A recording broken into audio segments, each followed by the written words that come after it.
Bueno, agradecemos, ya le agradecimos, lo hacemos para que quede grabado a Pablo, un gran amigo de la casa, más allá de un líder científico. Y bueno, le damos la palabra para que nos acompañe un ratito. Bueno, buenísimo. Muchísimas gracias. Un verdadero placer estar en esta virtual Montevideo desde acá. Es un día hermoso acá en Buenos Aires. Ya bien de primavera, los árboles brotados. Pero nosotros adentro, ¿no? Todavía.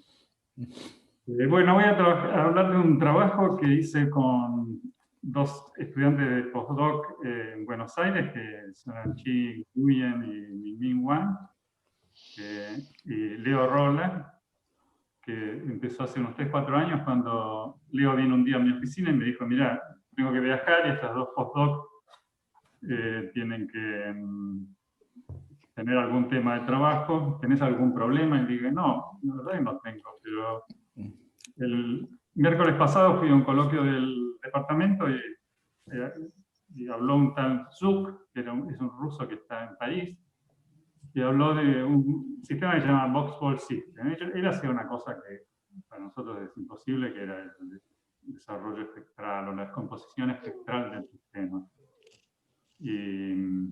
Pero el modelito era muy lindo porque era muy fácil de contar, ahora se los voy a contar, y parecía que tenía bastantes cosas. Y bueno, empezamos con eso y avanzamos bastante con ellos tres, y después nos quedó un problema abierto que no sabíamos resolverlo, entonces le pregunté a Davide Gabriele, que es un italiano con ese nombre de L'Aquila, trabaja en L'Aquila, y que había estado en San Pablo como postdoc mío muchos años atrás. Le dije, mira, tenemos un problema de mecánica estadística, que es este. Y él lo supo encarar y supo resolver una parte bastante linda del problema, y con eso escribimos un par de artículos que ahí quedaron. Bueno, les voy a contar entonces lo que se llama el... A ver si... Ustedes están viendo el mouse, se lo ven, ¿no? Sí. Sí, sí. Ah, bueno, entonces voy a hablar de este Box-Ball System. Hay unos artículos que están colgados en el... Bueno, no va. Ahí está. Este sistema lo inventaron Takahashi y Satsuma en el 90. Entonces, tenemos los enteros de acá abajo, ¿no? Entonces, miren la primera fila esta, que está acá abajo, que la llamo esta, que en realidad es una configuración infinita de ceros y unos. Los unos acá los puse en rojo y los ceros están en blanco. No hay nada más. Entonces, lo que ocurre acá es que viene un carrier, un cartero, que viene visitando una por una las cajas, digamos, los lugares donde están los ceros y unos son cajas, los unos representan bolas y los ceros representan cajas vacías. Entonces, el cartero visita las cajas y cuando encuentra una caja con una bola, levanta la bola y la deja vacía, la caja. Pero se la guarda en una bolsa y sigue viajando. Entonces, cuando llega a una caja que está vacía, como esta, deposita, si tiene alguna bola, deposita la bola en la caja vacía. Después sigue, entonces fíjense que acá abajo yo bueno, después sigue y recoge estas dos bolas, acá tiene dos bolas, las va a depositar en estos dos lugares y se va a quedar vacío de vuelta, entonces se va a quedar vacío, después recoge estas tres bolas, deposita una acá, recoge esta acá, va a tener tres todavía y las deposita en estos tres lugares. Entonces la configuración después de que pasó el carrier es esta que está acá. Es decir, esta bola vino para acá, no importa quién vino para dónde, porque en realidad no depende del orden. Después esta vino para acá, esta vino para acá, esta vino para acá, esta acá, esta acá, esta acá. ¿Okay? Y lo que está, la fila que está en el medio es cuántas bolas tenía el carrier mientras estaba, cuando salía de esta caja y pasaba para esta otra caja. Si no entendieron acá, me tienen que preguntar porque se perdieron para toda la charla. ¿Se entendió? Sí, sí. Muy bien. No hay ningún problema de preguntar porque el primer momento que uno trata de digerir esto, después es obvio, como muchas cosas de matemáticas, pero en el primer momento puede ser complicado. Bueno, Entonces, esto es una operación, es un autómata celular. Es una operación determinística. En una configuración finita la puedo explicar así, que a una configuración eta, que es una configuración que está en 0,1 a la z, le asigna una única configuración que yo llamo T de eta. Entonces, T es un operador que va del espacio 0,1 a la z en 0,1 a la z. ¿Okay? La explicación que yo les di es para una configuración finita, es decir, el carrier viene vacío desde acá. En el trabajo ese que les conté de Zook, él tenía un carrier que podía llegar con una partícula o con varias partículas. No, creo que él tenía también una cosa que el carrier podía llevar a lo sumo una partícula. Hay muchas extensiones de este trabajo, hay muchísimas citas al trabajo de Takahashi Satsuma. ¿Y por qué? ¿1 a la z? ¿Mm? ¿Cómo camina en 0,1 a la z? Ahí te lo voy a contar. Ah. Es una buena pregunta porque es parte de la charla. Entonces,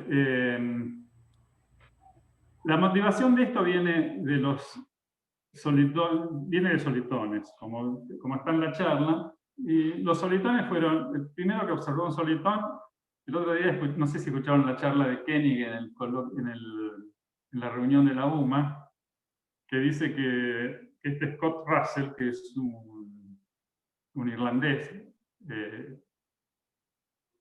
Edimburgo, lo descubrió en 1834 a caballo, porque había pasado una barca y la barca había levantado una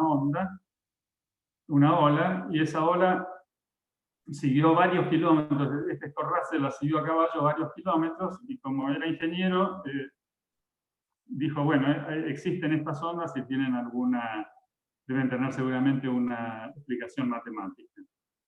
Y después, Korteweg y de Vries, no sé pronunciarlo, encontraron una ecuación, o propusieron una ecuación, que es esa que está acá, que es que U punto es U tercera más 6U por U'. El 6 no es muy importante, pero acá tenemos un término de transporte parecido al de la ecuación de Burgers, que yo soy más familiar, pero la ecuación de Burgers acá tengo una derivada segunda en lugar de una derivada tercera.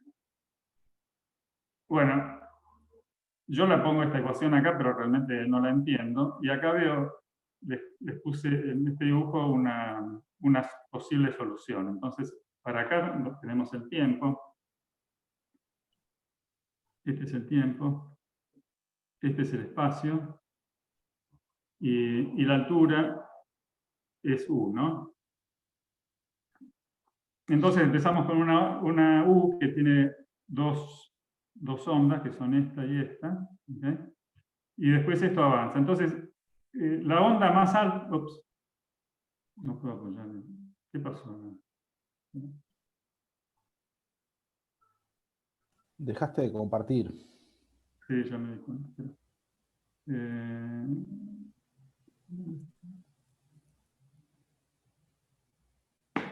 Que apagué la...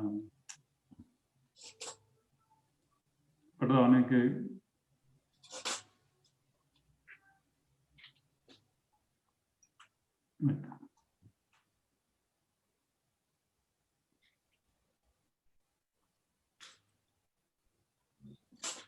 Acá está. No, que apreté algo acá que no sé qué. ¿Estoy compartiendo? No. No. Todavía no.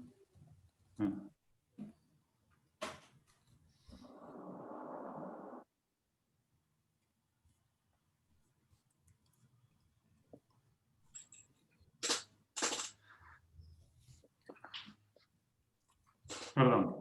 Ahí sí. Con alguna, porque es táctil mi pantalla. Bueno. Entonces acá tenemos las dos ondas. La más chica va a esta velocidad.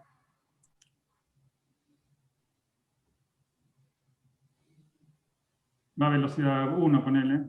Así. Se me configuró todo esto.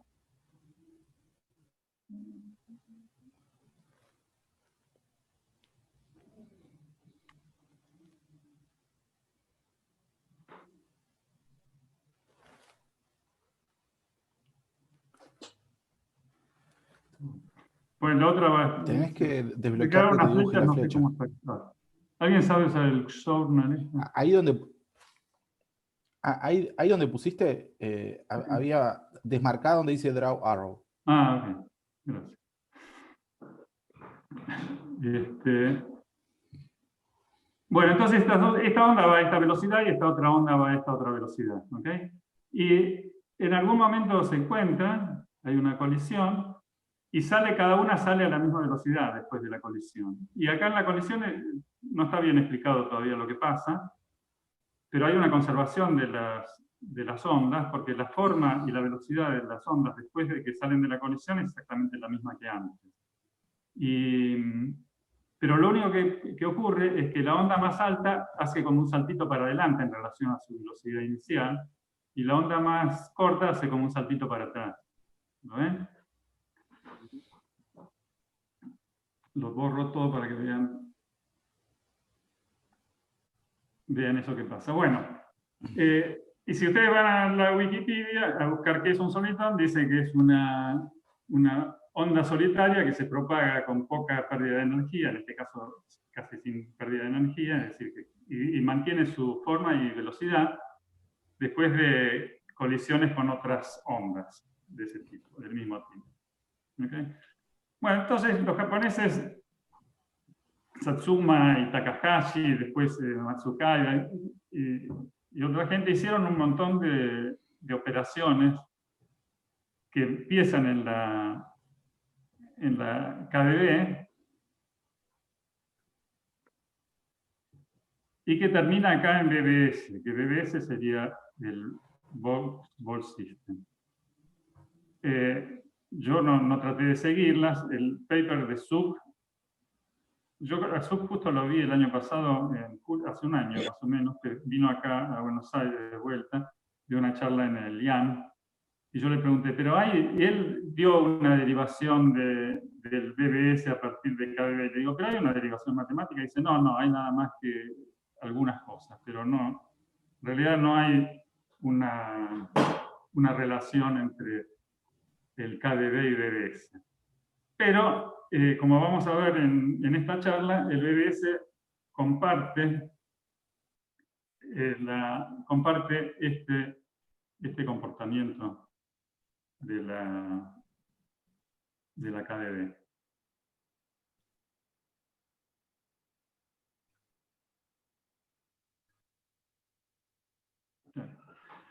Bueno, entonces voy a amenazar lo que voy a hacer hoy, que va a ser, primero, ver que esa dinámica que les acabo de explicar tiene solitones, es decir, ondas viajantes que se mantienen después de colidir con otras ondas viajantes, que los solitones se conservan y que aparte se pueden identificar, es decir, que yo puedo agarrar un solitón y seguirlo. Y después de eso voy a mostrarles un concepto nuevo que descubrimos con Min Min y Leo y Xi, que es el concepto de slots. El concepto de slots es que uno puede, de alguna manera, separar los solitones de distintos tipos, identificando a dónde uno puede insertar un solitón en una configuración de bolilla, ¿no? De borde. Y después, una vez que uno puede identificar a dónde puede insertar solitones, entonces uno puede también decir cuántos solitones están insertados en cada uno de estos slots. Slot es como un espacio donde yo puedo poner un solitón de tamaño K. Y una vez que puedo decir cuántos solitones puedo poner en cada slot, yo tengo una especie de componente que me dice cuántos solitones hay en cada slot. Y entonces voy a tener, dada una configuración ETA, voy a tener una configuración ZK, que voy a tener para cada solitón, para cada tamaño de solitón, voy a tener un vector que me va a decir cuáles son los solitones y a qué distancia efectiva están entre ellos, a dónde están los solitones de tamaño K y a qué distancia efectiva están entre ellos. Y después voy a demostrar que la dinámica, que si yo ahora tomo θ, la descomposición de teta va a ser una traslación de la descomposición de eta. Es decir, que la dinámica es lineal en los componentes. Y usando esta propiedad voy a demostrar que hay una infinidad de medidas invariantes, contrariamente a lo que pasa en sistemas de partículas que son con dinámicas aleatorias. En estas dinámicas determinísticas hay muchas medidas invariantes, y acá les voy a mostrar una colección muy grande de medidas invariantes que se basa en un teorema que dice que si vos tenés componentes independientes, entonces la medida invariante por traslaciones, etc. Entonces la medida que haces, la distribución de la configuración que tiene esas componentes es invariante para la dinámica. Entonces ese es el plan para hoy. Y es un poco trabajoso llegar a la descomposición, pero espero que tengan paciencia y me acompañen. Todos los pasos son simples, pero como son muchos pasos se hacen complicados, pero no hay ningún paso específicamente que sea realmente difícil. Bueno, entonces la primera observación que hago es que si yo tengo una configuración de ceros y unos, puedo inmediatamente mapearla a un paseo. Es un paseo que va para abajo, digamos que hace un salto para abajo cada vez que tengo un 0, y un salto para arriba cada vez que tengo un 1. Entonces, si tengo una configuración eta, entonces voy a definir un paseo xi, que va a tener como incrementos xi de z menos xi de z menos 1, 2 eta de z menos 1. Esto es 0, es más 1, si eta es 1, y menos 1, si eta es 0. ¿Okay? Entonces, acá la configuración no se ve, pero todos estos son ceros, después estos son unos, estos son ceros, estos son unos, etc. Entonces el paseo me queda ese que está acá. ¿Okay? El paseo, una de las ventajas que tiene el paseo es que es fácil identificar las celdas a las cuales el cartero va a llegar vacío y no va a haber nadie. Y van a ser justamente los que son los récords del paseo. Es decir, en el caso de una configuración finita, como es esta, que tiene nada más que un número finito de partículas, que son estas que están acá, un número finito de bolas, son todos récords, porque quiere decir, son todas las cosas que yo puedo ver desde acá, los récords. Acá tengo un ojo. Todo lo que yo puedo ver desde acá es un récord. Entonces, este punto es un récord, este punto es un récord, este punto es un récord. ¿Sí? Todos estos de que están acá adentro no, pero después el próximo punto este es un récord. Entonces, todo lo que yo puedo ver desde la izquierda son récords. Y el carrier, si venía desde menos infinito, venía vacío y visitó todas esas celdas, todas esas cajas, y no había nadie. Y la primera vez que había alguien era cuando visitó esta caja. Entonces, yo divido mi configuración en dos partes, en los récords y en las excursiones. Las excursiones es lo que queda arriba, esta es una excursión, ¿ven?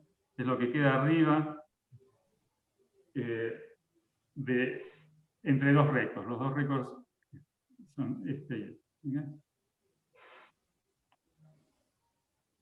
Entonces, lo único que les explico, les digo, es que el concepto de récord es un concepto no local. Acá los récords son muy fáciles de entender si la configuración es finita, que bueno, todo lo que está a la izquierda de la primera partícula son récords, pero si tengo configuraciones infinitas me tengo que ir hasta menos infinito para ver si no hay una parte del paseo que esté más abajo del punto que estoy observando. Pero supongamos que yo tengo pero si yo sé que tengo más lugares vacíos, entre comillas, más, que bolitas, voy a tener infinitos récords mirando hacia la izquierda y todas las excursiones van a ser finitas. En esta charla vamos a trabajar nada más que con configuraciones infinitas de bolas, pero que todas las excursiones son finitas o que tienen todos los récords. Si yo tengo acá, por ejemplo, que esta es la altura menos i, ¿ok? Esta es la altura menos i, entonces este va a ser el récord i. Bueno, sigo.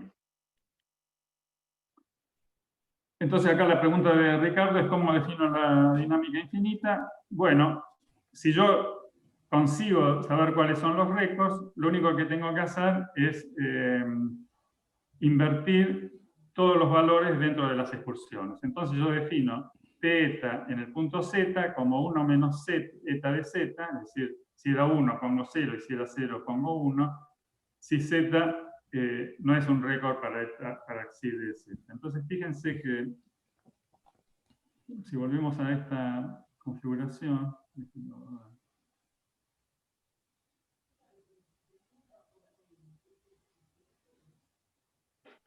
fíjense que yo acá tenía unos en estas 4 casillas. 1, 1, 1, 1. Después tengo ceros y después el próximo 1 viene de acá, ¿no? Yo tengo estos unos. Y ahora, cuando pasa el carrier, toma estas bolitas, las va a depositar acá, ¿no? Digamos, pueden pensarlo así. Esta bolita la va a depositar acá. Esta la va a depositar acá. Esta la va a depositar acá. Esta la va a depositar acá. Esta acá. Esta acá. Esta acá y esta acá. ¿Ok? Entonces, fíjense que todo lo que era 1 va a quedar 0. Entonces va a venir para abajo. Y todo lo que era 0 va a quedar 1. Dentro de la excursión, ¿no? Entonces, esto venía para acá. Entonces, lo que me va a hacer la dinámica es reflejar las excursiones para abajo. Agarra toda la excursión y la pasa para abajo. Ahora les voy a mostrar otra figura más divertida. Entonces, lo que ocurre es que la dinámica infinita toma cada excursión y cambia los contenidos de las cajas en cada una de las excursiones. Esto, si hacen un ejercicio, enseguida ven que coincide con la definición vía carrier de la dinámica, como se lo expliqué recién. Si no entendió, me preguntan, por favor. Y después que como cada excursión tiene tantas bolitas como lugares, como cajas vacías, cada una de las bolitas que están en la excursión va a una caja vacía también dentro de la excursión. Es decir que todo el transporte de bolitas se resuelve autónomamente en cada una de las excursiones. Esto es lo que hay que entender. Todavía no hay probabilidades, Pablo, ¿no? No.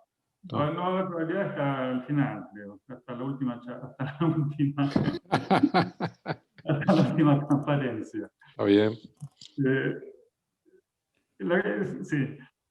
Acá va a haber un poquito, pero esta transformación, que acá está bien prolejita puesta, donde yo tengo una configuración xi que corresponde a una configuración de bolitas, que es esta.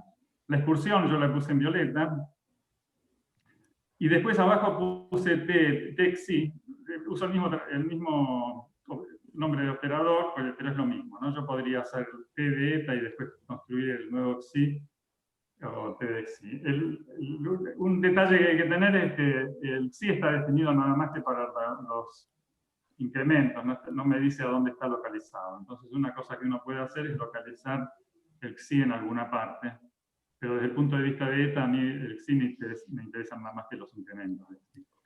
Bueno, entonces acá yo hice una traslación para abajo de la configuración txi, simplemente para que se vea mejor, pero a rigor tendría que estar las líneas negras de la configuración xi y txi deberían coincidir. ¿Okay? Entonces esta es la dinámica xi y la otra es como que yo lo hubiera soltado a la excursión de este eje y lo hubiera dejado caer para abajo. Me queda esto. Claro. Las partes negras son cuando la cartera está vacía. Cuando el carrier llega a una caja vacía. Cuando el carrier llega vacío a una caja vacía. Está bien. Estas son vacías. Acá están vacías. Estas también son. Todas las que van para abajo son vacías. Pero estas son distintas que estas en el sentido que el carrier cuando llega acá deposita una bola, pero cuando llega acá no deposita nada porque no tiene. Porque no tiene, está bien. Esa es la diferencia entre un récord, que son los lugares negros, y las listas que están pintadas acá. Ojo que los récords son solamente para la configuración sí, porque una vez que saltaron, todos estos récords de acá se pasaron, hicieron un salto para acá, se vinieron acá, ¿no? Ahora, si yo fuera a pintar los récords de TextC, me tendrían que quedar todas negras estas, y acá tendrían que quedar violetas. ¿Okay? Bueno, esta transformación ya existía en la literatura probabilística, inventada por Pitman, pero si van a un paper de legal, que creo que es anterior a lo de Pitman, ya también la tenía. Y tiene que ver con una fila MM1 a tiempo discreto. El carrier, de hecho, lo que está haciendo, si yo tengo las partículas distribuidas con una medida producto con densidad lambda menor que 1, el movimiento del carrier se puede leer acá en el paseo aleatorio, que sería la posición del paseo aleatorio menos el mínimo del pasado, es decir, esta altura.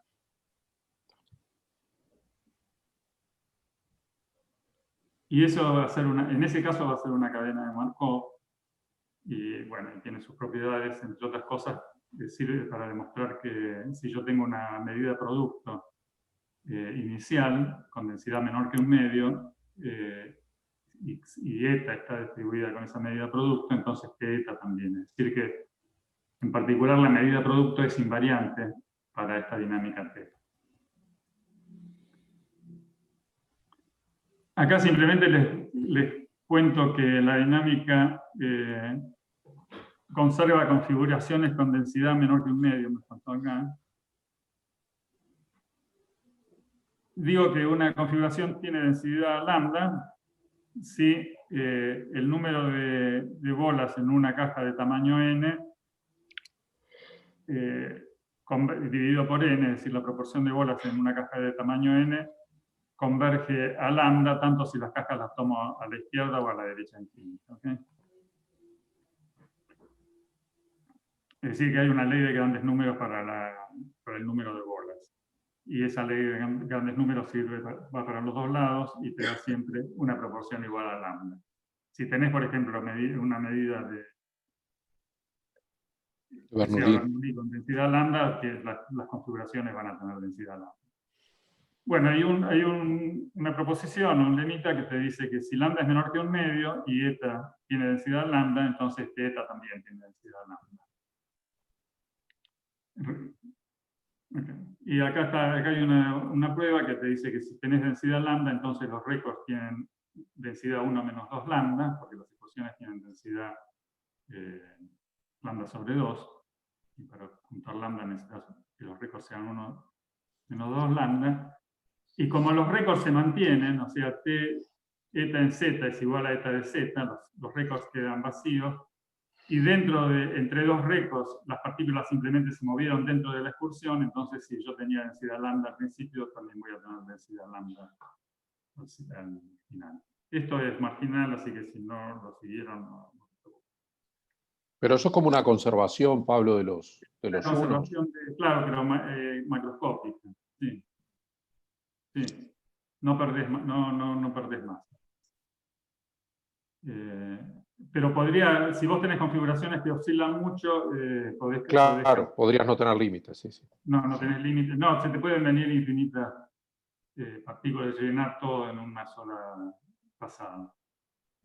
Si te acomodas todas las cosas a la izquierda de tal manera que van creciendo, haces un paso y se te llena todo el espacio. Es más que la conservación, es más fuerte, obviamente. Sí. Bien, bueno, entonces ahora solitones. Como les había prometido, solitones. Entonces, empezamos con un ejemplo recontra simple que es el siguiente. Tengo La configuración esta inicial acá tiene 6 partículas nada más. Tiene 3 partículas acá y 3 bolas acá. Entonces, olvídense del color azul que le puse a esas 6 bolas y hagan la evolución nada más. Fíjense que si hacen la evolución, viene el cartero, toma estas 3 partículas, de estas 3 bolas y las pone en los lugares donde están estos 3 ceros. Las pone acá, acá, acá y acá. ¿Okay? Después está todo vacío acá, recoge estas 3 y las pone donde están estos 3 ceros. ¿Okay? Entonces, si esta es Z, esta θ va a ser esto. ¿Okay? Acá el color no importa. Entonces yo lo que pasa es que te digo, bueno, porque se me ocurre o porque sé lo que viene en la transparencia siguiente, te digo que esto es un solitón. ¿Okay? Que son 3 unos seguidos de 3 ceros en este caso. Y como esta evolución, después acá yo tengo t cuadrado de eta, y después acá tengo t cubo de eta, y observo que la evolución, cuando yo tengo 3 bolas juntas y no hay más nada en el espacio, esas 3 bolas simplemente van a ir a los 3 sitios siguientes, entonces estos solitones están viajando a velocidad 3. O sea, si esto es un k-solitón, está viajando a velocidad k, un k-solitón viaja a velocidad k, y entonces 2 k-solitones mantienen su distancia también, porque viajan a la misma velocidad. Ok, entonces, bueno, como yo definí un 3 solitón acá, acá también me puedo definir un 1 solitón, que sería este. Entonces, el 1 solitón está muy contento viajando a su velocidad 1, mientras el 3 solitón está viajando a velocidad 3, por lo tanto es evidente que el 3 solitón va a colidir con el 1 solitón, y eso es efectivamente lo que pasa acá. ¿No? Ustedes no saben todavía cómo identificar el 1 solitón cuando está en el medio de una colisión, ni el 3 tampoco, ninguno de los dos en realidad. Pero eso sí lo vamos a ver ahora enseguida. Pero fíjense que después de esa colisión, lo que yo hice en esta segunda figura es, acá puse eta, acá puse t eta, acá puse t cuadrado eta, etc. Y después los pinté, pero la dinámica no fue influenciada por esos colores. Los colores los puse yo a posteriori. ¿Eh? Esta es la dinámica común. O sea, fíjense que si ustedes vienen, toma por ejemplo esta última fila, tomemos esta, por ejemplo. Esta fila, ¿no? La tercera empezando de abajo. Estos 3, recojo estos 3, pongo uno acá, recojo este, pongo uno en estos 3 de acá. Pablo, ¿Okay? perdona, ¿vos indicás con el puntero del mouse? No, ahora estoy indicando con el... Acá, perdón. En esta fila yo tomo estos 3. Espera que borro. No, créanme que los colores son a posteriori de la dinámica. Es decir, yo tomé estos 3 unos y puse uno acá, después tomé este 1, tengo 3 todavía y los puse acá. O sea que me quedó esto. Me quedó un 1 acá, que lo puse acá, y estos 3 1 los puse acá. Fíjense, por otra parte, que esto es una excursión, ¿no? Porque estos son récords. Acá sube, sube, sube, baja 1, sube 1, baja, baja, baja, y acá ya estoy a la misma altura que acá.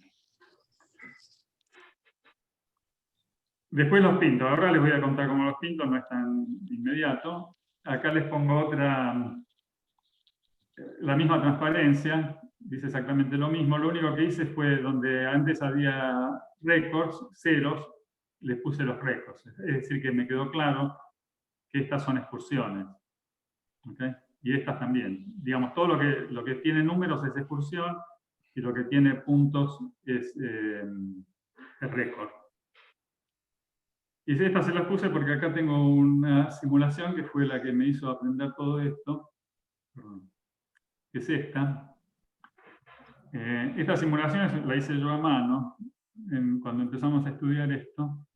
Y prácticamente de acá, que parecía un trabajo inútil y absurdo de hacer, es de donde aprendí cómo funcionaba, más o menos.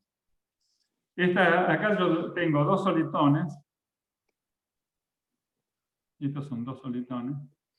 Y estos son 1 solitones. Inclusive voy a mostrarles ahora les voy a mostrar otra simulación. Entonces fíjense que acá yo tengo una configuración de unos solitones que se repite exactamente acá después de toda esta gran colisión con todo este bloque de dos solitones, ¿sí? La configuración de dos solitones acá es la misma que encuentro acá trasladada.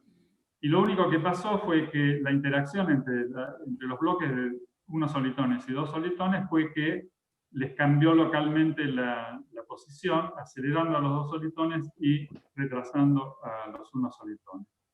Les voy a mostrar ahora una simulación que hizo Leo, que tiene un site acá. ¿Ese slide lo hiciste a mano? Lo hice a mano, ese lo hice a mano. A ver, acá Leo después lo hizo más. Entonces acá ven los solitones de varios tamaños. Esta es una medida de producto con densidad de solitones 1. Y cada una de estas líneas es un instante. ¿Okay? Entonces los solitones grandes vienen a gran velocidad, los solitones chicos, estos deben ser un solitones, vienen a velocidad 1. Esto está comprimido un poco. No, parece que está a velocidad 1. ¿Ok? Y entonces acá se ve cómo interactúan. Esto es exactamente lo mismo que uno ve en la transparencia de Bragg.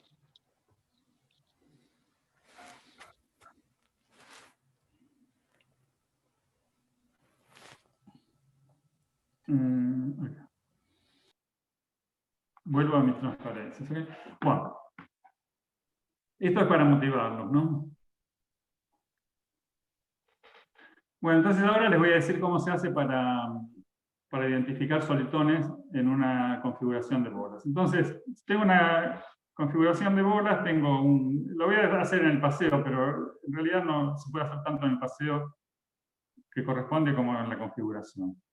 Entonces, lo primero que hago es definir lo que es una corrida. Una corrida es un segmento que tiene el mismo contenido, un segmento maximal con el mismo contenido. Entonces, esta es una corrida de ceros, esta es una corrida de unos, esta es una corrida de ceros, corrida de unos y una corrida semi-infinita de ceros. ¿Okay? Ahí tengo dos. Esta es una configuración finita que tiene una única excursión y tiene dos corridas infinitas. Entonces, hay muchas maneras de hacerlo. La de Takahashi Satsuma es la siguiente. Vos vas explorando, desde la izquierda vas explorando las corridas de a pares. Entonces te preguntás lo siguiente, ¿la corrida de la izquierda es menor que la de la derecha? Y si te dice no, entonces no haces nada. Y seguís a la próxima. ¿La corrida de la izquierda es menor que la de la derecha? No, entonces no haces nada. ¿La corrida de la izquierda es menor que la de la derecha? Sí, en este caso.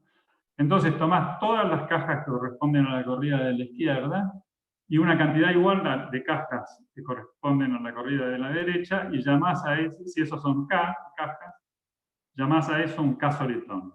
Entonces un K solitón va a tener K cajas que están vacías en este caso y K cajas que están ocupadas.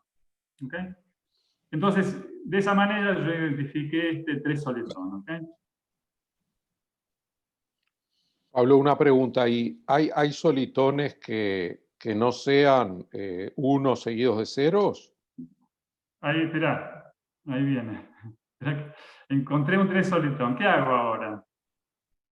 Bueno, entonces, ahora lo que hago es, elimino las cajas que corresponden, o hago de cuenta que no existen estas cajas del solitón que ya identifiqué. ¿Ok? Entonces lo que me quedó va a ser una configuración que tiene una corrida acá, después una única corrida que tiene estas 4 azules más o sea, una corrida de 5, y después una corrida semi-infinita. ¿Está bien? ¿Se entiende eso? Hagan de cuenta que las cajas rojas no están, entonces este punto está identificado con este, porque dice desaparecer el rojo. ¿Se entiende? Sí. Entonces voy a tener 3 corridas, una negra, una azul, que empieza acá y termina acá, y otra negra. Vale, sí. Vale, y esta azul y negra es una azul, ¿no? ¿Okay? ¿Se entiende? Después que saqué el 3 solitón, tengo una corrida que es esta, la otra corrida que tiene estas 4 cajas, más esta, y la otra corrida que tiene todo el resto de las cajas hacia abajo. Y entonces me pregunto de vuelta, ¿esta corrida es menor que esta? No, entonces no hago nada. ¿Esta corrida que tiene 5 cajas es menor que la corrida siguiente? Sí, porque la corrida siguiente tiene infinitas cajas. Entonces, las 5 cajas de esta corrida más 5 cajas de la corrida siguiente me forman un solitón, que va a ser un 5 solitón en este caso. Entonces lo pinto de azul. Ahora vuelvo al 3 solitón que tenía antes, la suposición inicial, y me quedan identificados los 2 solitones. Ese 5 solitón y un 5 solitón que está formado por esas 4 cajas y estas 4 cajas. Estas 4 cajas y estas 6. ¿Okay? ¿Se entiende? Es decir, lo único que hay que entender es la operación inicial, que es que preguntarme si una corrida es menor que la siguiente. Si es menor que la siguiente, identifico un K solitón con los K puntos de la corrida más K puntos de la siguiente. Y después lo que tengo que hacer es eliminar, juntar y aplicar el mismo algoritmo de vuelta.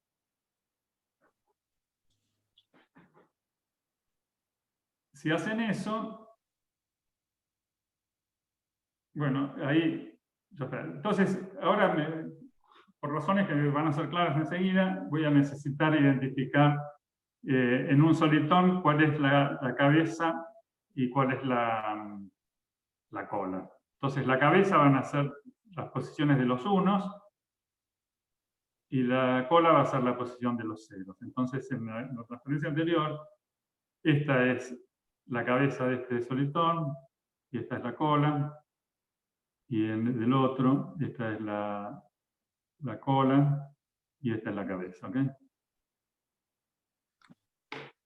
Pues donde están los ceros es cuando baja, es la cola, y donde están los unos donde sube es la cabeza. ¿Okay? ¿Consiguieron seguir la identificación de solitones? Cacha, ¿me conseguiste seguir ahí? Sí, yo sí estoy expectante si se van a separar el rojo y el celeste o van a seguir juntos. No se van a separar. No, se nunca. van a separar, sí, se van a separar, ahora vamos a ver. Bueno, si ahora tengo, esto fue para una excursión, ahora si tengo una configuración infinita, es decir, con infinitas excursiones, hago lo siguiente, agarro cada excursión y la tomo aislada, es decir, que pienso que todo lo que está fuera de la excursión son récords, y hago exactamente lo que hice ahora, es decir, la trato como si fuera finita, es decir, que todos los solitones, cualquier solitón va a estar dentro de una excursión. ¿Okay? Es decir, para cada una excursión hago la identificación de solitones y de esa manera puedo identificar los solitones en todo el espacio. Para eso necesito configuraciones que tengan todos los récords, porque si no tengo récords, no tengo excursiones, y si no tengo excursiones, no puedo identificar solitones. ¿Okay? Es decir, porque la identificación de solitones es intrínsecamente para configuraciones finitas. Y lo que nosotros hacemos es tratar a las excursiones como si fueran configuraciones finitas. Bueno, acá tenemos una proposición que dice que la dinámica BBS conserva solitones, y no solo los conserva, sino que acá los tenés, acá te respondo tu pregunta, ¿no? Acá tenés, Sí. este es teta y este es teta. Entonces, vos hacés la dinámica sin pensar en colores y te va a quedar esto, porque estas 3 bolitas van a venir acá, bueno, ya lo vimos, ¿no? Estas 3 bolitas van a venir acá, y estas 4 van a venir acá. Estas 4 van a venir acá. ¿Okay? Entonces, esta parte que bajaba acá va a subir, y esta parte que bajaba acá, el azul, acá va a subir. El resto, lo que era negro, va a quedar igual. Entonces, lo que dice es que la cabeza del solitón en el instante t está en el mismo lugar que estaba la cola de un solitón del mismo tamaño en el instante 0. la cabeza en el instante 1 está en el lugar que estaba la cola en el instante 0. Sí. La cabeza en el instante 1 está en el lugar que estaba la cola en el instante 0. ¿Okay? Es decir, que eso quiere decir que podemos seguir a los solitones a lo largo del tiempo. Puedo ponerle una marca a un solitón porque yo sé a dónde está en cada una de las etapas. Eso sirve después, ahora no se los voy a contar acá, pero sirve para calcular las velocidades de los solitones asintóticas y que satisfacen un sistema de ecuaciones lineares que no les voy a contar hoy. Bueno, y acá tenés otra simulación que también fue manual, donde tomo 4 solitones y hago la evolución. Digamos, cada una de estas líneas es un instante de tiempo, ¿no? Acá tengo el instante 1, este es el instante 2, 3, 4, 5, etc. 6, 7, esta va a ser 8. Y esta, ya está. Tengo 8 instantes. Los corrí un poquito para abajo para que se vean bien, pero en realidad todas las líneas negras tendrían que coincidir en la real. Entonces lo que pasa es que los solitones grandes están viajando a la velocidad que es igual a su tamaño, ¿no? Porque como la cabeza va a la cola y el tamaño de la cabeza es 7 u 8 en este caso, se viene para acá. Y entonces, cuando llega acá, se los come a los solitones más chicos. Ves que acá está una parte del solitón grande y acá sigue. Y estos quedan en el medio. Mientras quedan en el medio, quedan quietos. Dándose Y vuelta. en cambio saltó. Entonces, este que venía a velocidad 7 acá, hizo un salto y sigue a velocidad 7. Después se libera de los chiquitos y los aprovechó para saltar más, pero después sigue a su velocidad normal, que es 7. Y después todos los chicos van teniendo que esperar que pasen los grandes. Por ejemplo, este pobre 1 solitón tuvo que esperar que pase el 4 solitón, el 5 solitón y el 7 solitón, hasta que finalmente acá va a quedar liberado para continuar a su velocidad 1. ¿Okay? Entonces esto Es como que se ordenan por tamaño y después no se chocan más. No se chocan más porque ya el más grande va más rápido. Es formidable. ¿Y un juego para niños con esto no pensaron hacer? No, es fantástico. Es una belleza. Pablo, una Entonces, pregunta. ahora lo que yo voy a hacer es, esta parte es bastante intrincada, pero es decir... Ahí tenían una pregunta, Pablo. Sí, ¿quién es? Creo que sobre el slide anterior. Pablo, perdón, tenía una pregunta. Las simulaciones del slide anterior. Sí. O sea, quiero creer que estas no son a mano, ¿no? Que las hicieron... Estas son a mano también. Sí. A mano también. Sí. No, porque yo tenía una pregunta, porque lo más evidente sería hacer estas simulaciones tipo aplicando la T a mano, ¿no? De alguna manera programar la T a donde hay ceros y unos y llevándolos, pero con los resultados anteriores se podría capaz que pensar en un programita que haga simulaciones más eficientes, ¿no? No, obvio. Lo que pasa es que como yo no sé programar, en realidad fue bueno que no lo supiera programar. Claro. A mano tenés un contacto muy íntimo con la dinámica. Sí, ayuda a la intuición. Casi físico. Sin duda. No, porque pensaba eso, capaz que si vas corriendo los solitones de más chico a más grande, combinando las observaciones que habías hecho recién, y es tipo, bueno, movés el solitón más chico que haya en la vuelta, borrás como esa parte de la tira, después movés el segundo solitón más chico, tipo cambiando cabezas y colas, como dijiste recién, y borrás eso, y si iterás eso, capaz que usando como la esparcidad de todo esto, capaz que es más eficiente que ir aplicando la T en cada fila. No tuve coraje de encarar algo de ese estilo, pero probablemente sí se puede hacer. No, ya esto está hecho con la dinámica pura y dura. En realidad, sabiendo que las excursiones se invierten su signo la podéis hacer así, ¿no? Digamos, la excursión invirtió el signo, entonces lo que pasó fue que este solitón cayó de acá para acá, ¿no? O sea, sobre este eje. No. Por eso la configuración me quedó así. Acordate que está bajado acá, está en la configuración en el instante siguiente, yo la bajé un poquito para que se vea mejor. Pero lo que pasó es que este solitón cayó para abajo y entonces lo que me quedó es este. Y después este cayó acá para abajo, entonces me quedó este. Pero después cuando identifico los solitones de vuelta, estas celdas que pertenecían a este solitón ahora van a pertenecer a este. Bueno, sigo. Acá hay que definir lo que se llaman K-slots. Estoy medio atrasado de tiempo. El concepto de K-slot es delicado, que es en los lugares. Suponete que yo tengo un 5 solitón, que es este azul, ¿no? Y acá en el medio del 5 solitón tengo un 3 solitón, que es el rojo. Entonces, la pregunta que nos hicimos y que ustedes se pueden hacer es: ¿a dónde yo puedo poner un solitón rojo, es decir, un 3 solitón, en esta configuración, sin destruir el 5 solitón? Porque si lo pongo, por ejemplo, si lo pongo acá, por ejemplo, suponete que yo quiero poner un solitón, ¿qué color es? Si quiero poner un solitón rojo acá, no me va a funcionar, ¿no? Porque si lo pongo acá, cuando vengo con la dinámica, el análisis de Takahashi-Satsuma, me va a decir que acá tengo un solitón. Vamos a ponerle color. Si yo traté de poner acá un solitón rojo, lo que me va a decir es que en realidad acá tengo un solitón y después acá voy a tener otro solitón. Entonces no, entonces acá no, este lugar no. No puedo poner un solitón rojo ahí. ¿Ok?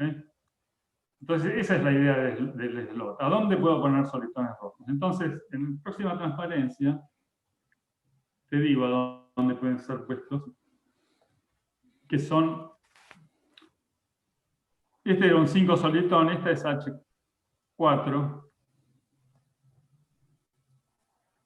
es H4 de 5 solitón, esta es H5. ¿Recuerdan la cabeza que tenía de un 5 solitón? Tiene 5 lugares, y esta es un T4, y este es un T5.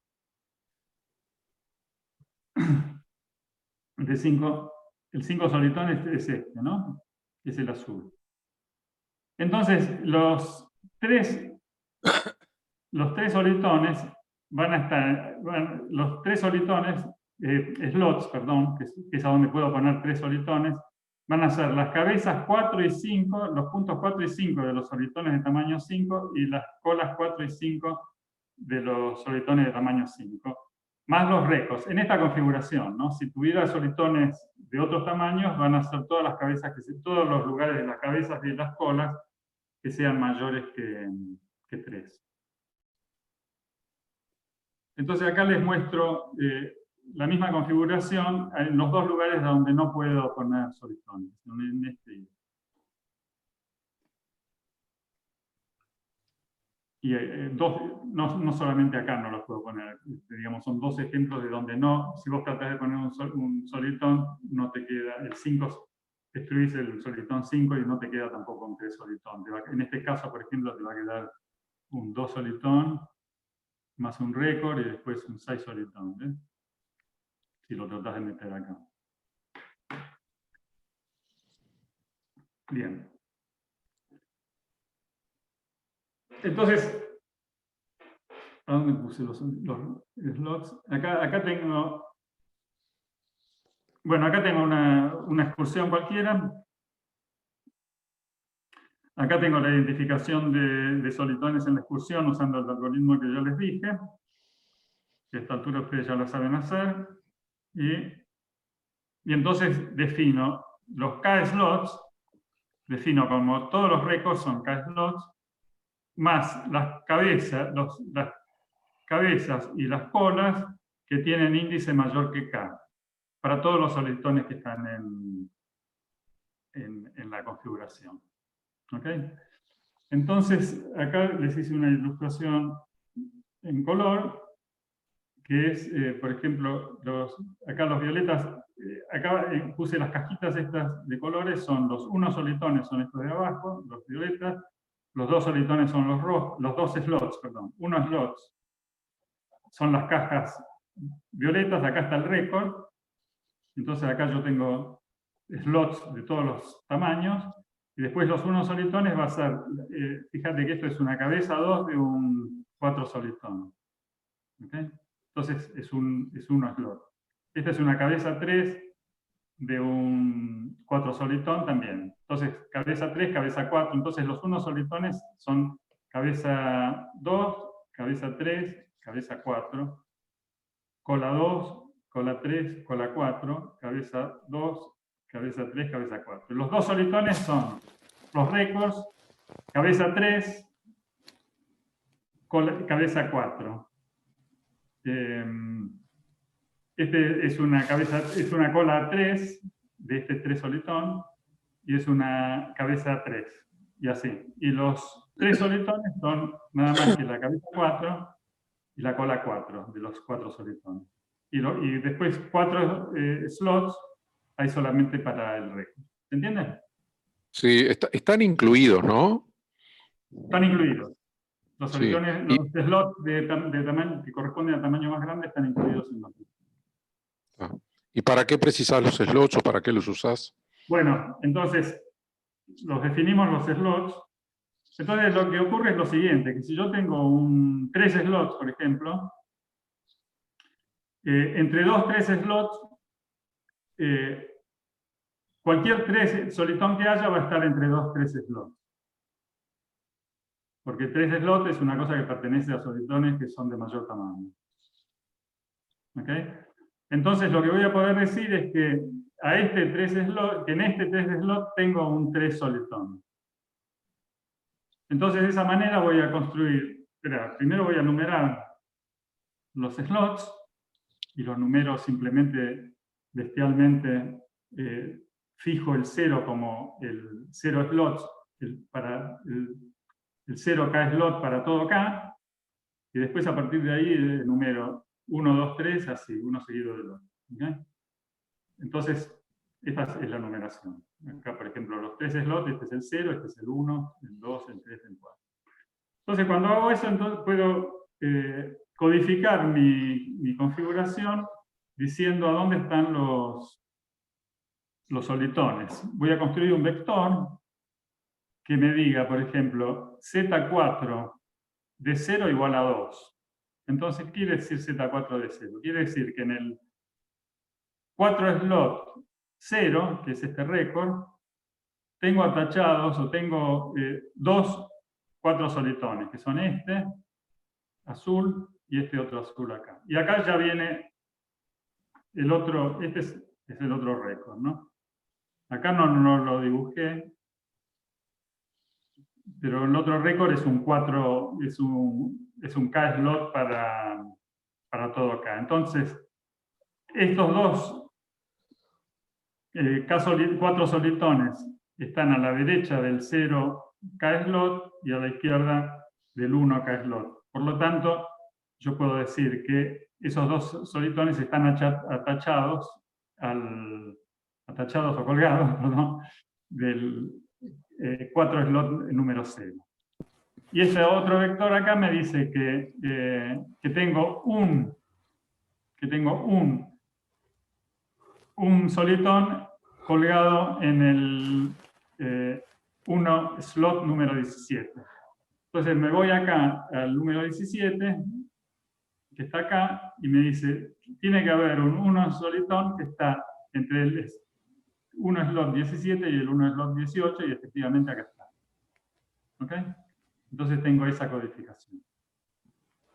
Entonces tengo un mapa que me va de una configuración de bolas, que es este paseo aleatorio acá, que representa la configuración de bolas, en una familia de vectores Z, que está indexada por el tamaño de los solitones, K, que la componente K en el slot número I me dice cuántos K solitones están colgados del K slot número I. Slot no lo sé traducir en castellano. en portugués sería una vaga. una vaga de lugar, un lugar para ocupar. Bueno, ¿se entendió esto? Acá, digamos, a partir de la configuración esta, yo identifico los soletones, de los soletones identifico los slots, perdón, de la configuración esta, que es esta curva, sin colores, identifico los soletones, que es ponerle colores a la curva. A partir de los colores, identifico los slots de todos los tamaños, sabiendo cuál es el número de cola o de cabeza de cada una de las cajas. Y después me fijo entre dos slots del mismo tamaño, me fijo cuántos solitones de ese tamaño hay. Y eso se los asigno al slot de la izquierda. Acá slot de la izquierda. Entonces voy a tener un vector. O sea, a partir de una configuración, con este procedimiento que es totalmente determinístico, me construyo una familia de vectores. Y esa familia de vectores luce como una matriz, si la meto así, luce como una matriz que tiene Z como columnas indexadas por Z, y filas indexadas por los naturales, que son los tamaños de los slots. Acá, como yo tenía nada más que una excursión, yo ocupé una parte nada más que de la matriz, pero la siguiente excursión yo la sigo a continuación, ¿no? O sea que yo tendría toda una matriz infinita que va a lucir de esta manera. ¿Okay? Y eso es lo que yo llamo, digamos, toda esa matriz infinita o esos vectores es la descomposición en solitones de la configuración esta. ¿Okay? Bien, esa descomposición funciona cuando yo empiezo con una configuración que tiene un récord en el origen. Funciona quiere decir que podés reconstruir la configuración a partir de los slots. Exactamente. Si yo tengo la matriz esta, yo le voy a poner un 0 en el origen. Ahora voy a tener una matriz, espera, ya les voy a mostrar. Yo voy a tener una cosa de este estilo acá. ¿Se la ven? ¿Se consigue ver esto? Porque sí, más o menos. Sí, sí, se ve. Es decir, perdón, lo que pasa es que le puse fondo oscuro a mi cosa y lo que me quedó estaba en fondo oscuro. Me quedó. Bueno, yo voy a tener una cosa que está así, sin esas divisiones. Entonces, suponga que esos números forman parte de la matriz. Esto está todo lleno, ¿no? Todo esto está lleno de números, ¿no? En general van a ser ceros a partir de una cierta altura. Para toda columna voy a tener un último 1. Pero entonces empiezo a construir la excursión 0 con esta cosa. Me fijo cuál es el máximo valor y meto un solitón de tamaño 4 en este caso. Cuando meto un solitón de tamaño 4, se me amplía el número de slots. Le meto 2 slots de tamaño 3, porque si metí un solitón de tamaño 4, eso me incorpora 2 slots de tamaño 3. Entonces tengo que extenderme. Y acá me dice que voy a tener un solitón de tamaño 3 en el slot número 2, ¿no? Porque es el slot 0, 3, 1 y 2. En el slot 2 voy a tener 1. Entonces, voy a tener 2 slots, 4 slots que le había dado este solitón, más 2 slots que le había dado este solitón para tamaño 2. Entonces, voy a tener todos estos dos slots en la excursión. Y acá me dice que voy a tener que poner 2 puntos acá, y entonces eso me va a dar todos estos unos slots en la excursión.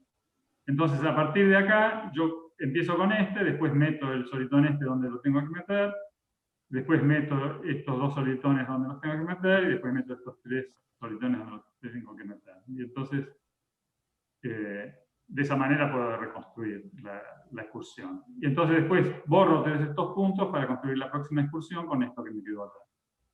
Y así.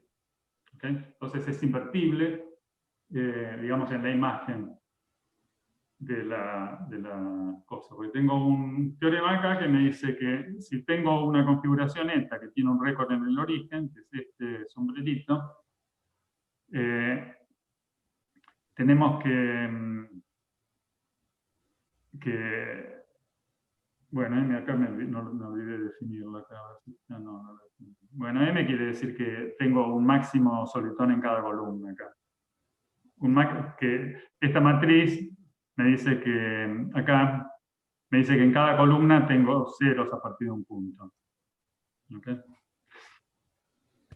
Entonces, este mapa es inyectivo y lo puedo reconstruir, digamos, a partir si tengo la imagen puedo reconstruir la.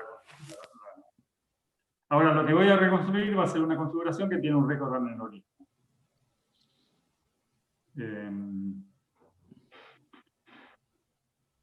Bueno, entonces este es un teorema importante que demostramos con Chi, Leo y Min, que dice lo siguiente, que si este θ es la traslación, ¿okay? Θ de menos k es la traslación de la configuración. Me dice que si tomo una configuración esta, le calculo la componente k, la traslado de menos k, me da lo mismo que hacer la dinámica de eta con el Box-Ball System y encontrarle la késima componente a la dinámica. Es decir, que si yo hago la dinámica y le busco la késima componente, es una traslación de la késima componente en el instante cero. O sea que cada una de las componentes se desplaza k unidades, o sea, la k componente se desplaza k unidades sin interactuar con las otras componentes. Pero fíjense que acá, en esta fórmula, hay una traslación simple, pero yo tomé una hipótesis que es que en Z- no tengo soletones, no tengo bolitas, ¿ok? Y que a la derecha está todo bien definido, es decir, que tengo infinitos récords, que todas las excursiones a la derecha son finitas. En ese caso esto vale, ¿ok? Bueno, en el caso general es mucho más complicado porque hay solitones que saltan alrededor del cero y eso me perturba la numeración de los slots. En cambio acá el slot 0 se me queda quieto para siempre, a pesar de que la dinámica está cambiando. Y esto sí es un lío, pero se puede hacer, digamos. Esto es una cosa que depende del flujo de solitones a través del origen que transportan slots de la izquierda para la derecha del origen, modificando de cuánto tengo que trasladar cada una de las componentes. Bien. Acá les voy a mostrar, acá tengo una evolución la misma evolución que teníamos antes. Perdona, Pablo, lo que estás diciendo en el teorema anterior es que los solitones se reconstruyen, digamos, que son solitones precisamente. No solo son solitones, sino que si los mirás en la distancia correcta, o en la distancia efectiva, son rígidos. Cada una de las componentes es totalmente rígida. Pero cuando interactúan se transforman, cambian, pero después vuelven a su... No, digamos, no es que vuelven, están siempre, si los tenés que mirar, si los mirás en distancia de k slots. Claro, en distancias de a pedazos, digo, sacando lo que tenés que sacar se conserva, eso Exacto. Es lo que... Claro, sí. Es como si le borraras todos los... Los que se meten en el medio, digamos. Sí, si ignorás la distancia, claro. Considerar la distancia en k slots es como borrar todos los solitones de tamaño menor que k. Entiendo. Y ahí te va a dar. Sí. No, eso no te iba a dar exactamente eso porque los grandes también intersectan. Si lo miras en k slots, la distancia es constante. Y lo único que hace la dinámica es trasladar en la distancia de k slots. Eso es lo que está diciendo. Es decir, que la componente de θ es una traslación de la componente de eta. Gracias. Acá fíjense, acá hay una simulación, también todo hecho a mano acá. Acá tengo la configuración, voy a copiar esta dinámica, que es la misma que de la simulación con los paseos. ¿no? Que tengo un 7 solitón, un 5 solitón, uno 3 y uno 1. Y abajo, ¿cómo van las componentes? Tengo una para el 7 solitón, una para el 3 solitón, para el 5, el 3 y el 1 solitón. Entonces, ahora avanzo y entonces el 7 avanza de 7, el 5 de 5, el 3 de 3 y el 1 de 1. ¿eh? Ok. Entonces, esto, para traer esta dinámica para atrás y para adelante es la misma. Bueno, termino con esta transparencia que viene, que dice que si yo tengo una colección de vectores independientes, una para cada tamaño de solitón, con una condición de sumabilidad,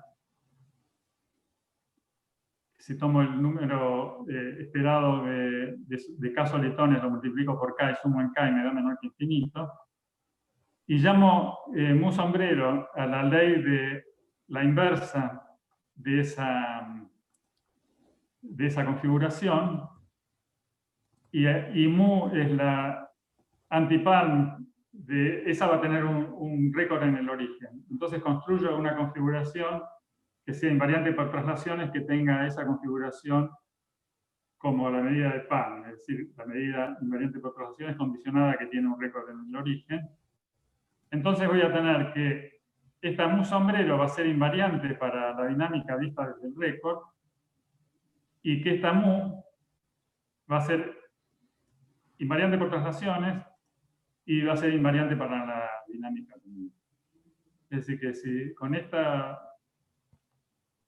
transformación, con esta composición, esta descomposición, y el hecho de que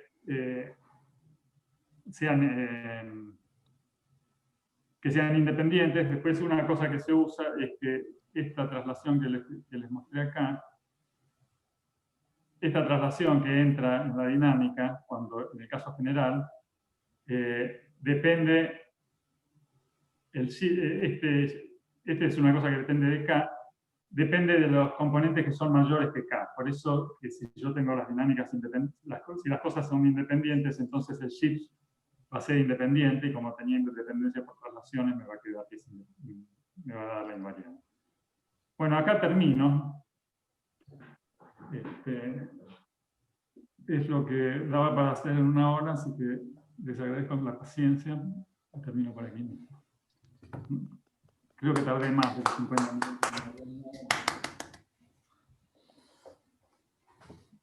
Laura es moderna y aplaude con una manito.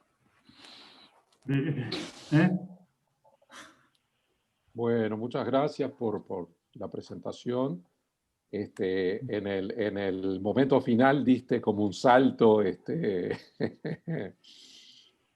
pero está bien. Bárbaro. No, está bien, no nos podés desasnar sobre todo en 50 minutos. Bueno. Pero bueno, no sé, abrimos para preguntas sobre la charla.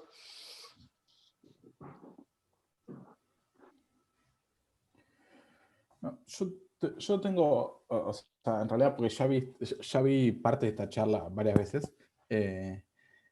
Entonces, no, mi pregunta es, ustedes construyeron una familia de distribuciones estacionarias, ¿no? Sí. ¿Y saben si hay distribuciones estacionarias por fuera de las de esa familia? ¿O?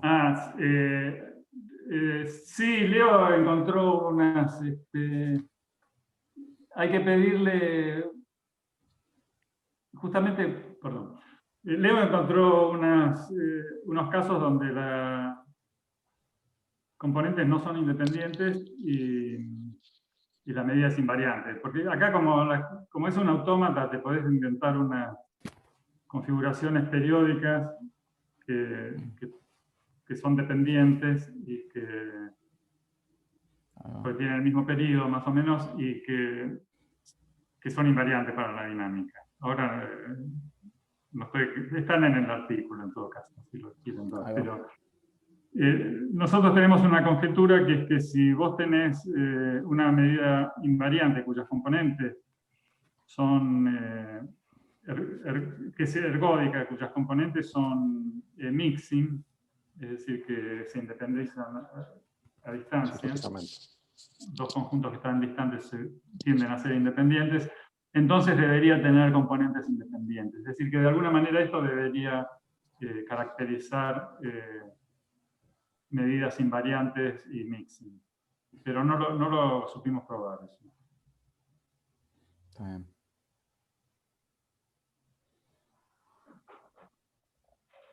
¿Por qué decías que hay infinitas distribuciones estacionarias, Pablo? Bueno, porque acá en el teorema tenés para cada colección de vectores, de componentes, basta que sean independientes y invariantes por traslaciones. Por ejemplo, si le podés poner una geométrica. Bueno, le podés poner una geométrica, por ejemplo, a cada vector, siempre que satisfaga esta condición. Después, con ese vector te reconstruís una configuración de bolitas y va a tener un récord en el origen, y a partir de esa configuración te construís una medida invariante por traslaciones. Esto es una cosa de procesos puntuales que, bueno, si tenés un condicionado que tiene un récord en el origen, podés construir una que sea invariante por traslaciones. Eso es cosa de Thorison. Acá esto de Panlow, esta parte del Panlow pueden ver en el libro de Thorison. Creo que es del 2000. Bueno, tenés infinitas. En particular, no lo dije porque no me iba a dar tiempo, pero si tenés la medida producto y de lambda, tiene componentes independientes. Claro, yo te iba a preguntar qué más casos hay que lo que yo me imaginaba que es eso. Y bueno, también Markov también. Si tenés una cadena de Markov en 0,1, acá lambda menor que un medio, ¿no? Si tenés una cadena de Markov cualquiera en 0,1 que tenga medida invariante que le dé peso menor que un medio a 1. Está bien. Entonces esa también tiene componentes. ¿Y qué quiere decir ZK perteneciente a N a la Z? Satisface esta condición, por lo tanto es invariante. Ahora, Para Pablo, ¿satisface qué condición que me perdí? La marca, el Markov. Tanto la de Markov como IID satisfacen esta condición, que las componentes son independientes.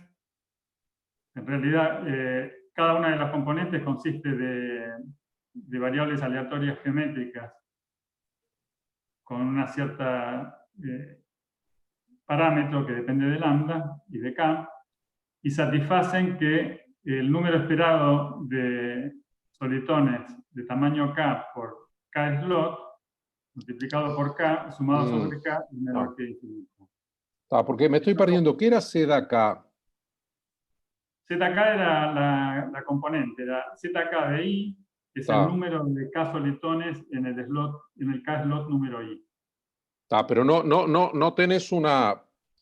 no sé, disculpa que parece un poco atrevido, pero no hay una caracterización más en términos del origen, de la construcción inicial o... Sí, en realidad estas dos medidas, la Markov y la... Claro. Vos podés demostrar que son invariantes usando reversibilidad de la cadena de Markov del carrier, del cartero. Pero tenés que hacer la construcción para enunciar el teorema, digamos. Bueno, porque es más general. El teorema es más general que el caso de IID y Markov. Me queda claro, pero no sabes cuánto más general, digamos. Sí, mucho más general, porque sí. En el caso de IID y Markov, nosotros hicimos las cuentas con Davide, y las medidas que te quedan, las componentes de IID y Markov, son independientes, y aparte cada una de ellas son IID geométricas, con un parámetro... Entiendo. No, entiendo que mucho más, no, está claro, entiendo que mucho más, pero no me doy cuenta qué es lo que hay entre eso y el borde de... Y lo que hay son cualquier cosa que sea independiente e invariante por traslaciones. Digamos, cualquier componente que satisfaga esto, independencia e invariante por traslaciones, y que satisfaga esta condición de sumabilidad, va a tener componentes, cuando recompones te va a dar una medida invariante. Por ejemplo, si tomás un marco con más profundidad, que dependa de más cosas para atrás, pero finitas. Eso no sabemos. O aquellos procesos de memoria larga, ¿te acordás que hablaba Antonio? O yo qué sé. Sí, no sé. sí. No, eso no. No, está bueno. No, pero está buena, está buena la pregunta. Creo que no. Debería tener componentes independientes, pero no creo que los podamos probar. Pero no creo que sea que cada una de las componentes sean I y D. Como en el caso, porque en el caso de Markov y de bolas I y D, las componentes también son I y D, cada una de ellas. Esa es mecánica estadística. Para hacer el salto de que estas dos satisfagan esto, Sí. lo que se hace es introducir una medida en el espacio de las excursiones que está basada en los solitones, que te da un peso a cada solitón. Y esa medida, que es complicada, que es alfa a la n de k, que es el número de solitones que hay en la excursión, después lo tenés que pones un z, ¿no? Esa medida, si la das vuelta, tenés como que dar la vuelta, para verla en las componentes, te viene I de cualquier medida que sea de este tipo. Y este tipo es I de y Markov, es un caso particular de estas medidas. Entiendo. Pablo, y dentro de esa familia infinita, ¿hay alguna manera de elegir alguna que sea la más bonita, que tenga algún tipo de propiedad adicional? ¿Dentro de? De todas las estacionarias. De todas las estacionarias. Bueno, mi estacionaria preferida es la medida producto, que es la más fácil. Bernoulli, claro. La de todo el mundo, ¿no? Pero no sé. ahí de Markov es interesante también. No, acá, digamos, a mí lo que me gustaría de esto es volver a mi transparencia inicial, porque yo acá sé lo que está pasando con los solitones en dos pasos, ¿no? Era esta transparencia de acá. Yo sé que cuando este solitón colisiona con yo sé lo que pasa acá, ¿no? Y mi sueño es entender lo que pasa acá. Pero no es lo mismo, disculpa que te pregunte, ¿no es lo mismo? Y sí, es lo mismo. Para mí es lo mismo. Pero no está hecha la transición en los modelos que vos contabas. No está formalizado. Pero ¿qué es lo que pasa ahí? Porque fíjate que acá hay una conservación de masa. Acá la masa se conserva. Sí. Entonces los solitones se entrelazan, no es que se suman o algo. Sí, se entrelazan y se separan. Claro. Y la cantidad de agua se conserva en las ondas, ¿no? Entonces, si vos tenés dos solitones que chocan, no es que se suman, sino que se dividen el espacio. Se comparten el espacio de alguna manera. Entonces, ¿cómo es que se comparten este espacio? Esta gente. Entiendo, pero lo que vos querés es trabajar en la conexión de los modelos que vos decías que no está formalizado. No, directamente acá, entendiendo, no, aprovechar que uno entendió algo acá y ver si lo puede pasar acá. Bueno, el otro día di una charla de Kenny en el coloquio de matemática, que está colgada ahí en el coloquio, no, la UMA. Sí, en el coloquio del departamento. Y en la UMA también. Bien. Y en la UMA Inés. Donde dice que yo le pregunté que era sobre solitones. Él empezó también con los solitones que fueron descubiertos a caballo, yo me lo copié de él en realidad, esa introducción. Y después cuando termina tiene un teorema 4, y yo le pregunté, y él hablaba de suma de solitones, ¿no? Entonces le pregunté, y decime, ¿se puede explicar la suma de solitones? ¿Cómo es? Y me dice, no se puede explicar, pero en mi teorema 4 hablamos de las modulaciones. Pero yo voy a leer el teorema 4 y no entiendo nada. No, eso no está siendo grabado, ¿no?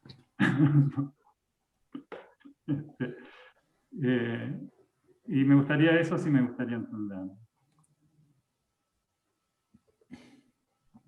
Bien, está bueno. No, bueno, hay un... perdón. Inés levantó la mano, parece.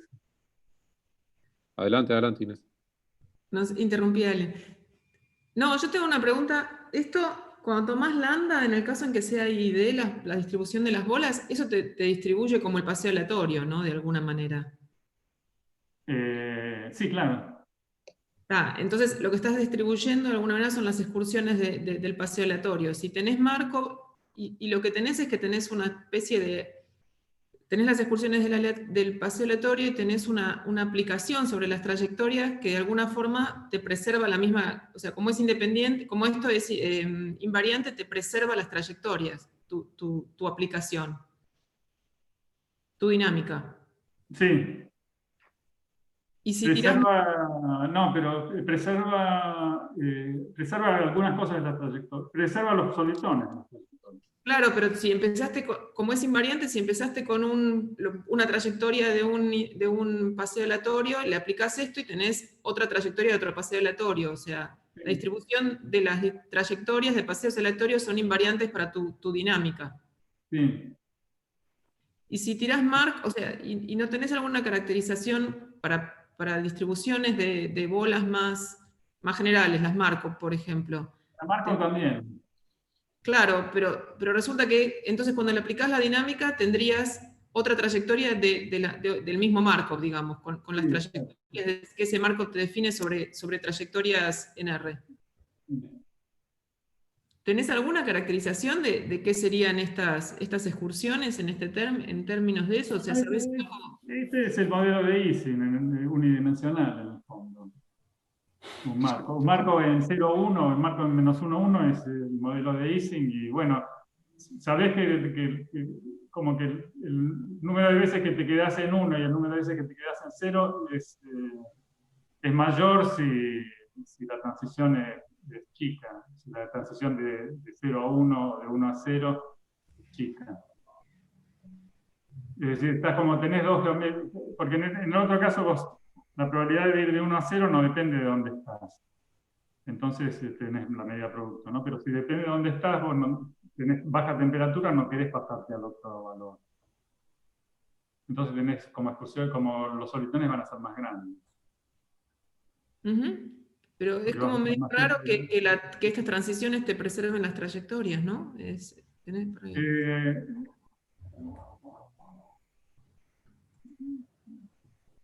No lo crees mucho, decir algo así. No, lo creo, pero me resulta... No, pero sí, sí, es cierto, no me detuve a pensarlo esto, pero digamos, es verdad, pero no tengo una intuición clara. De todas maneras, sé que la demostración es parecida a la demostración porque la hicieron Zasada y... Zasada y Kenyon. No sé. Bueno, eso trabajaron, Croydon y Zasada trabajaron en estas cosas y demostraron esa invarianza directamente usando propiedades de la cadena de Markov de reversibilidad. Son cadenas reversibles, ¿no? Cuando hablo de cadena es lo que hace el cable. Es reversible. Y entonces ahí a lo mejor se entiende un poco mejor, pero...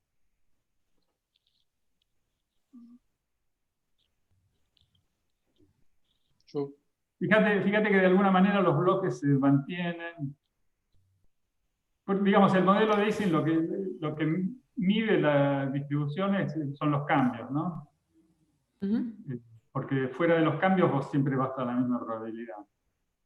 Y entonces, más o menos lo que te está diciendo esta invarianza es que los cambios de 1 a -1 son los mismos, tienen la misma distribución que los antes y después de la transformación. Así que capaz que a partir de ahí uno puede construir alguna intuición. Yo tendría que pensar más.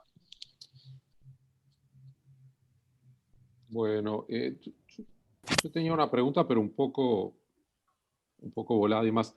Si vos pones unos y menos unos, es decir, el Bernoulli, lo que tenés en el esquema cuando hacías paseos, tenés el paseo al azar, un paseo al azar, ¿no? Sí. Está. Y ahí la teoría de excursiones y esto de Pitman está también pensado para el esquema límite, ¿no? Digo, para el browniano, quiero decir. Claro, claro, claro. Pero estos fenómenos en trayectorias brownianas, no sé, Está no lo bien veo. definido. Está bien definido. Nosotros empezamos a trabajar un poquito en eso, pero no proseguimos, pero lo tenemos ahí pendiente, lo de las trayectorias brownianas. Digamos, los solitones están bien identificados. Adentro de una trayectoria browniana. Pero son cosas... Yo digo, todo esto, en principio estarían bien, no lo tenemos rigurosamente. Porque hay un fenómeno como el del tiempo local, que son cosas infinitesimales. Sí, el tiempo local de subida es el solitón mayor. Claro, los ladder process y esas cosas. Sí, y después, porque después para cada excursión vos tenés, bueno, cada es autosimilar esto, ¿no? Porque después vos tenés una excursión que después tiene subexcursiones para abajo, la parte que sube tiene subexcursiones para abajo que se comportan de la misma manera que la primera excursión. Entonces, claro, podés ir caracterizando. Sí, podés usar la construcción esa de Ito, el proceso browniano con excursiones, como una suma de excursiones cada vez más chicas, ¿no? Digo, me estoy acordando de la construcción del Skew Brownian Motion, que lo que haces es, cuando las excursiones llegan a 0, las reflejás con probabilidad P, ¿no? Pones más para arriba que para abajo, cosas así. Pero quiere decir que estuvieron pensando en eso, es súper interesante. No, la verdad que no me entra en la cabeza ver ondas viajando adentro de una trayectoria browniana, pero pensá que la trayectoria, la dinámica acá es brutal, que vos agarrás tu browniano que tiene un drift para abajo, ¿no?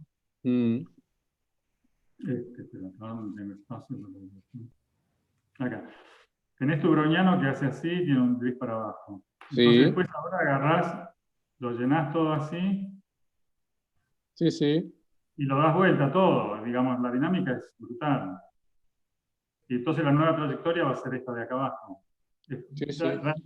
Pasando cada una de las excursiones, das vuelta para abajo. Y esta dinámica, digamos, la nueva trayectoria tiene la misma distribución que la anterior, pero está trasladada con digamos, los incrementos tienen la misma distribución que la anterior, que los incrementos de la anterior. ¿Eso es Pitman o algo así? ¿O?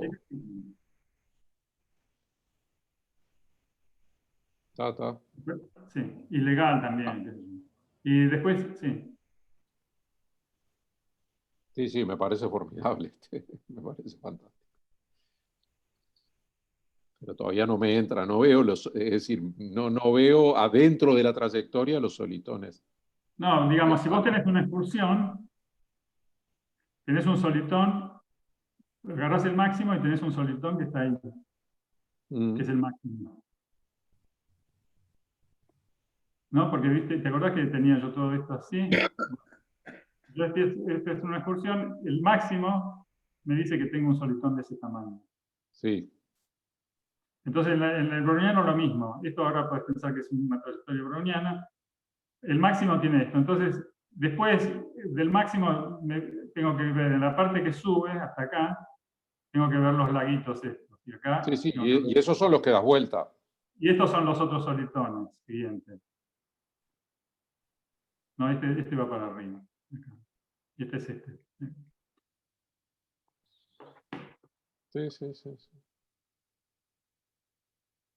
Sí. Sí, me hago una idea. Igual me parece fascinante. Acá, Es decir, entonces, esto capaz que ya se conoce, digamos, como...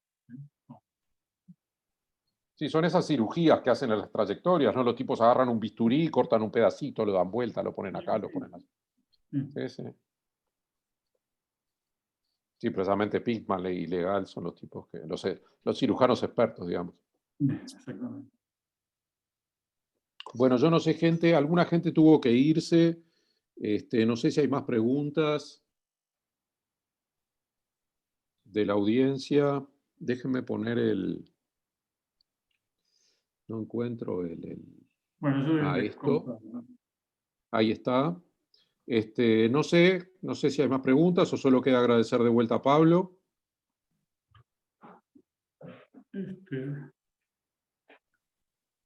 Un aplauso de vuelta con los que quedamos. Bueno, un aplauso a ustedes también para... No, y muchísimas gracias. Siempre es un placer Muchas escucharte gracias.